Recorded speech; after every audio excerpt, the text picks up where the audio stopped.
درود پاک پڑھنے کے بے شمار فضائل و برکات ہیں۔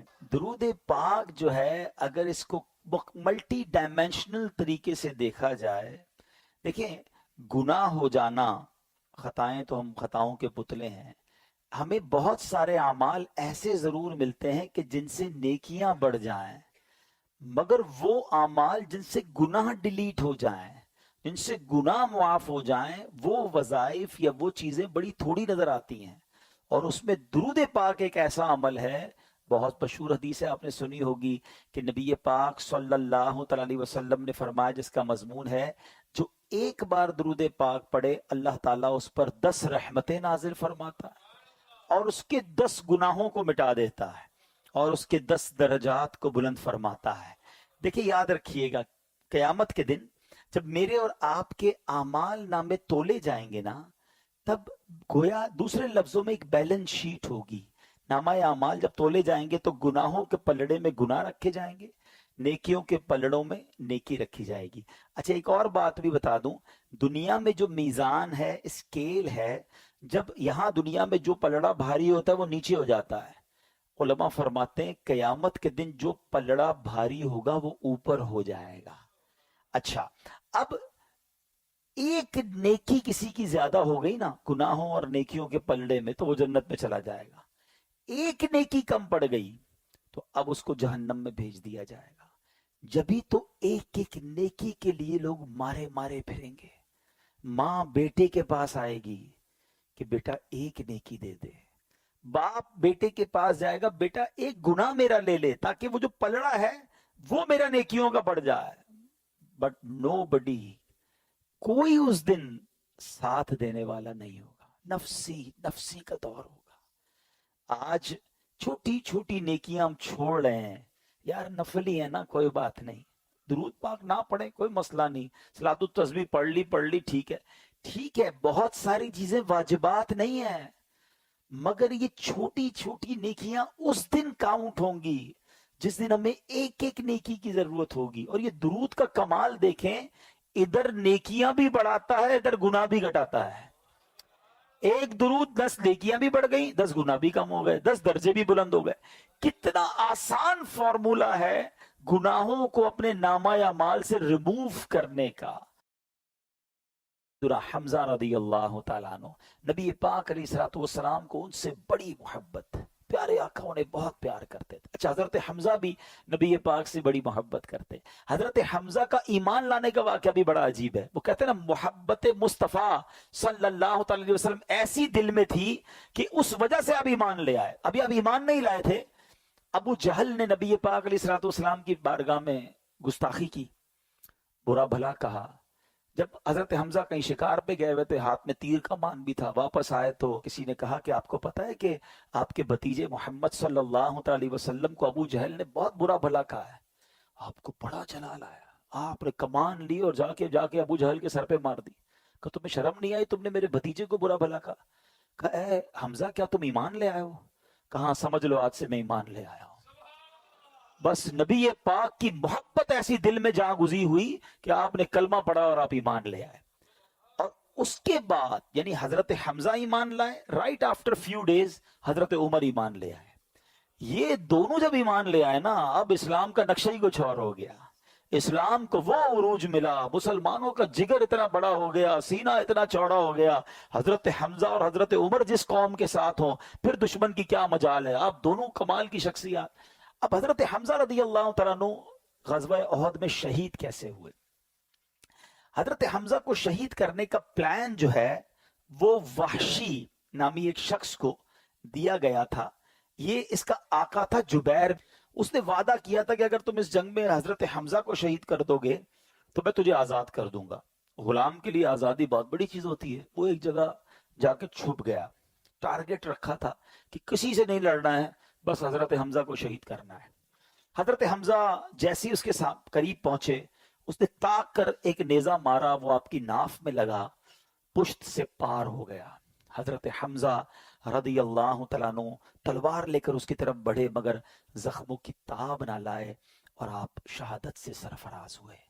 پھر آپ کی لاش کے ساتھ بڑی بے حرمتی کی گئی، آپ کے جسم کے ٹکڑے نکالے گئے، آپ کے کلیجے کو چبایا گیا، آپ کے اعضاء کو یوں سمجھیے کہ بے حرمتی کی گئی۔ نبی پاک علیہ الصلوۃ والسلام بہت غمزدہ ہوئے، میرے آقا علیہ الصلوۃ والسلام نے بڑے آنسو بہائے، اور پھر نبی پاک علیہ الصلوۃ والسلام کم و بیش ہر بدھ کو سید الشہداء سیدنا حمزہ رضی اللہ تعالیٰ عنہ اور شہداء احد ان کو شرف دینے تشریف لے جایا کرتے، اور وہ کمال کی حدیث ہے جس کا مضمون ہے کہ ان کو جو سلام کرتا ہے یہ قیامت تک انہیں سلام کرنے والوں کو سلامتی کی دعا سے نوازتے ہیں۔ تو جب مدینے جانا نا، کم از کم روزانہ ایک حاضری تو شہداء احد اور سید الشہداء کے دربار میں ضرور دیا کریں۔ کمال کی بارگاہ ہے، کمال کی برکت والی جگہ ہے۔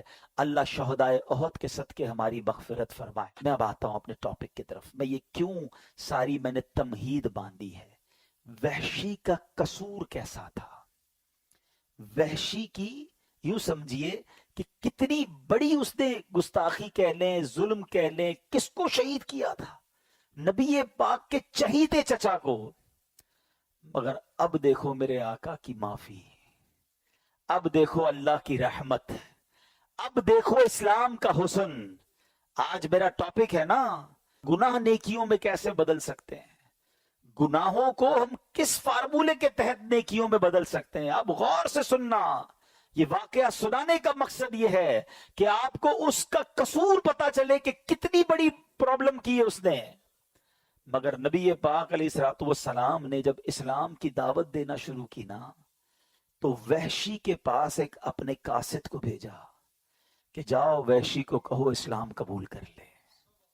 نبی پاک کا دل تو دیکھیں، درگزر تو دیکھیں۔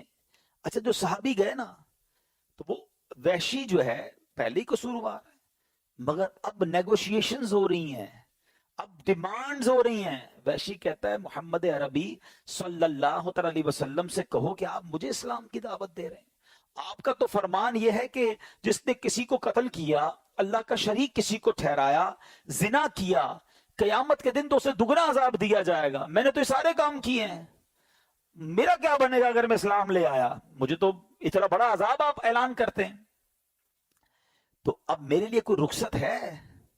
وحشی ایمان لانے سے پہلے اپنی طرف سے ایک ڈیمانڈ کریٹ کر رہے ہیں۔